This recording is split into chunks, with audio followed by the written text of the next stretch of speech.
Hey, so you gotta check this out. I'm gonna log into ChatGPT. Please write an introduction to our podcast episode where we will discuss whether or not business professionals like accountants will be replaced by ChatGPT. And enter. In this episode, we will be discussing the potential impact of artificial intelligence, specifically the use of ChatGPT, on the accounting profession. As AI technology continues to advance, many people are wondering if it will eventually replace certain jobs, including those in the accounting field. We will explore this topic by looking at the capabilities of ChatGPT and how it compares to the work of a human accountant. We will also discuss the potential benefits and drawbacks of using AI in the accounting industry. Join us as we delve into this fascinating topic and find out if business professionals, like accountants, will be replaced by ChatGPT. Oh wow, written probably better than I could have. Welcome to This Professional Life, a podcast by Convos Media about trending topics related to all things in the professional services world, from lawyers to accountants and other business-to-business service providers. Hey everyone, Chris here from Convos Media, and welcome to another episode of This Professional Life. As you can guess from the first part of this video, we'll be talking today about the latest viral technology to hit the internet, which is ChatGPT, an artificial intelligence system set up by OpenAI. More specifically, will a system like ChatGPT eventually replace business professionals or work where the human brain is at the center of the work processes? So for those of you who haven't been following, on November 30th of this year, 2022, OpenAI released ChatGPT, and it didn't take long for it to go viral. I actually remember scrolling through my Instagram and watching Gary V or Gary Vaynerchuk talk about ChatGPT and saying people should check it out because it's going to be a game changer for content creators. Now, for those who don't follow Gary V, you know that he's a digital content and social media pioneer, so whenever he talks about new technology, people do pay attention. In the last few days, ChatGPT's infrastructure hasn't been able to keep up with the sheer amount of people logging in and trying it out. Now, if you haven't used ChatGPT yet, it's a simple interface that allows you to type in a question or command, and you will get a response generated by an AI system that is freakishly accurate in some of these questions, especially the ones I've asked so far. For example, I asked it to tell me a bit about Li Ka-shing, the Asian tycoon whom I'm doing some research on right now for a video I'm producing next month. It took about 30 seconds to respond, but it wrote a very well-written paragraph that gave a very accurate description of Li Ka-shing's story. I asked it a few more detailed questions and it responded amazingly well. I did run into one hiccup though when I asked about his current net worth, and ChatGPT said that it didn't have accurate numbers as Li Ka-shing passed away in 2018, which isn't correct. He's very much alive. Unless there's a conspiracy maybe about someone covering up his death.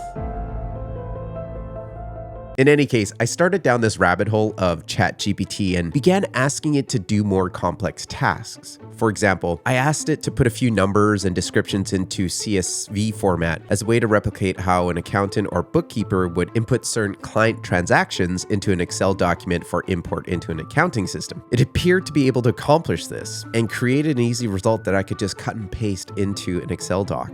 Then I pushed it a bit further and asked ChatGPT to create share purchase agreement, much like a lawyer would for a client. And guess what? In about 30 seconds, it gave me a pretty nice templated share purchase agreement and was even kind enough to point out areas where it would say, fill in the blanks for your situation. Now, this one will appeal to financial planning professionals. When I asked how I should safely invest $10,000 if I'm retiring in 20 years, it gave me a few options to invest in relatively low-risk funds like index funds or target date mutual funds that adjusted to asset allocation based on years left until retirement. But in the last paragraph, it said, it is always a good idea to consult with a financial advisor or other professional before making any investment decisions. I thought this was awesome considering the lack of disclaimers from many overnight TikTok financial experts who gave so many people horrible financial advice over the last couple of years. So to understand ChatGPT, you need to know about the underlying programming framework that it is built on, GPT-3. GPT-3 is a complex natural language processing model developed by OpenAI. It is one of the largest and most powerful language models ever created, with 175 billion parameters. GPT-3 can perform a wide range of language-based tasks, including translation, summarization, text generation, and question answering. It has been trained on a massive amount of text data, allowing it to generate human-like responses. So ChatGPT is a variant of the GPT-3 language model that has been fine-tuned specifically for a task of conversational response generation. It uses machine learning algorithms to generate responses to input text in a way that mimics human conversation. It uses a large data set of conversational text to learn the patterns and structure of natural language, and then uses that knowledge to generate appropriate responses to new input in real time. Think of ChatGPT and GPT-3 like a car and its engine. A car or ChatGPT provides the exterior style, look, and feel of the vehicle. The engine, GPT-3, is what makes the actual vehicle and ChatGPT run. So ChatGPT is owned by a company called OpenAI. OpenAI was founded by none other than Elon Musk, Sam Altman, Greg Brockman, John Schulman, and Ilya Sutskever.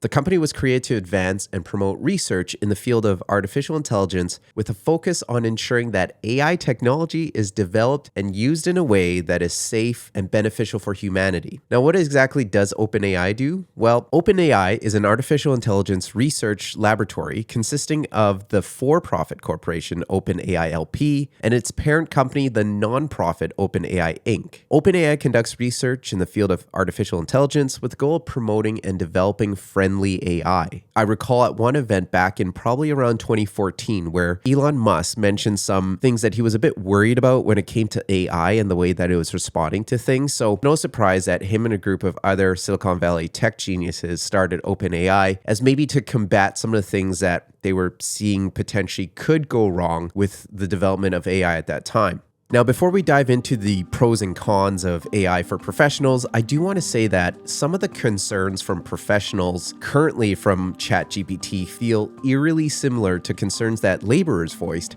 when robotics and automation were introduced into manufacturing during the mid-20th century. What we have seen, however, is that over time, automation frequently produces as many jobs as it eliminates. Workers who are proficient with machines are more productive than those who are not, which lowers the cost of prices of goods and services, and this has increased spending for products amongst customers and therefore resulted in increased employment as well. Now, some workers did suffer, particularly those who were immediately replaced by machines and who had to compete with them directly. Since the 1980s, as more production and administrative workers lost their jobs or saw wages drop, digital automation has increased inequality on the labor market. There were definitely some roles that were completely replaced by machine automation, but when you look at the overall marketplace, new jobs and new types of jobs were actually created, and those outpaced the numbers of jobs lost. For instance, even when robots have replaced low-skill employees on assembly lines, they have also led to the creation of new jobs for experts such as machinists, programmers, advanced welders, and other professionals who look after the machines or use them to carry out new duties.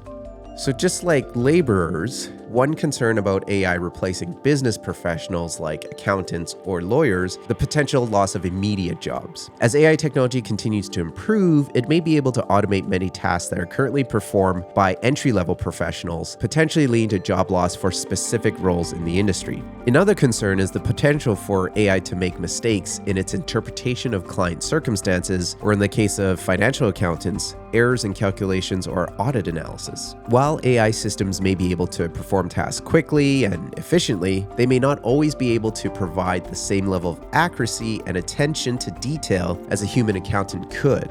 Now, not every single business situation is the same, therefore approaches are also not always prescribed in a set formula. It does require humans to address these differences. But the question does remain, could AI eventually be able to analyze and adapt these assessments to different client situations? Can AI get so advanced as to take one step further to conduct analysis on situations that it has never encountered before? I guess that's the whole point of AI, is that the system starts to learn. So this leads us to our next concern, which is about the ethics of using AI. Some people may worry that AI systems could be biased or make decisions that are not in the best interest of a business or its stakeholders. This could create ethical dilemmas for businesses and the accountants who work for them. Interestingly enough, this reminds me of the movie I, Robot, where the android made a decision to save one person over another during an accident because under its AI calculations, the percentages of saving the other person were significantly lower than the person it did save. So how does this then play in making decisions on situations that are more complex?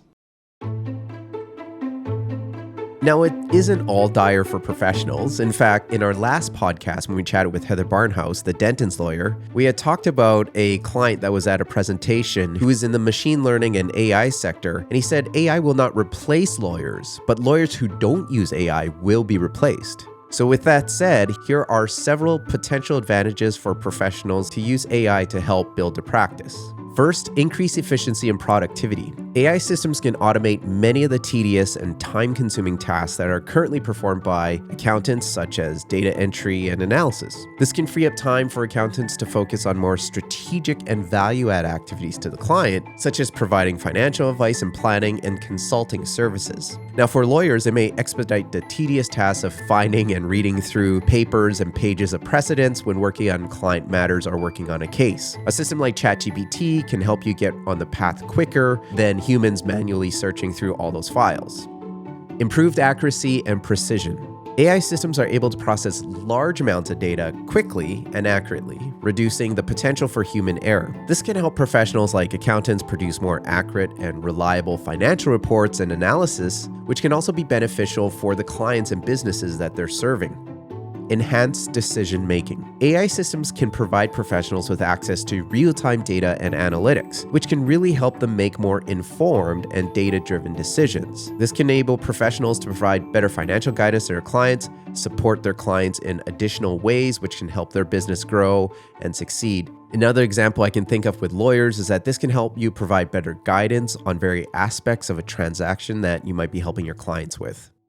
So the final takeaway is that the implications for the future of professional work when it comes to ChatGPT are still really uncertain. On the one hand, ChatGPT and other AI technologies could automate many of the tasks that business professionals do right now. This could lead to increased efficiency, productivity, but it could also potentially result in overall job losses in entry-level positions that require perhaps less training up front in some of these industries. Now, on the other hand, ChatGPT and other AI systems may be able to assist business professionals by providing them with data and insights that would normally take a long time to gather. The use of this data can help them make better informed decisions and also pass along this information for their clients to make better decisions for their businesses. The other thing AI can do is it can enhance the work that professionals do and even open up new opportunities of areas of specialization. Again, taking examples from the labor market, robots and automation often created new and innovative job positions that were more than the jobs that were lost. Overall, I think the impact of ChatGPT and other AI technologies on the future of professional work will likely depend on how these technologies are developed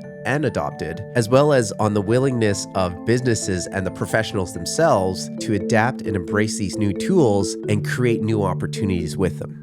Thanks for joining me on this episode of This Professional Life. Make sure to hit the subscribe button on whatever platform you are listening to or watching this video so that you get notified whenever we release new episodes. Also, if you're a professional looking to help grow your practice, don't hesitate to reach out.